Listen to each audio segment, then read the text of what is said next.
High, সকাল সকাল ready হয়ে আমি বেরিয়ে পড়েছিলাম বাড়ির জন্য। আজকের বাড়িতে যাচ্ছি, আর ট্রেনে উঠে তারপর মনে পড়লো যে না, একটা ভিডিও বানাই। আর ওয়েদারটা দেখো, জাস্ট দারুণ। কিন্তু আমি যখন বাড়ি থেকে বেরিয়েছিলাম তখন প্রচণ্ড রোদ্দুর ছিল, পুরো মাথা ঘুরিয়ে পড়ে যাওয়ার মতো অবস্থা। কিন্তু বেরোনোর পরে দেখলাম আস্তে আস্তে ওয়েদারটা চেঞ্জ হচ্ছে। আর ট্রেনে বসে আমি তো ওয়েদারটা দেখতে দেখতে ভাবছিলাম যে একটা ভিডিও না নিলে হবে না। এরপর আমার স্টেশন চলে এসছে, তাই আমি উঠে দাঁড়িয়ে পড়েছি নামবো বলে। আর এখানে আমি কেক আর আইসক্রিমের জিনিসপত্র ব্যাগে নিয়ে নিয়েছিলাম। এই যে মথুরাপুর রোড আমার স্টেশন। দেন নামলাম, নেমে গিয়ে একটু হেঁটে গাড়িতে বসতে না বসতেই পুরো ঘেমে টেমে একসে।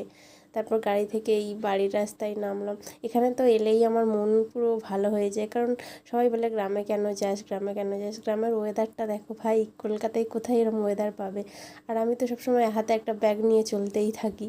বিকালবেলা ঘুম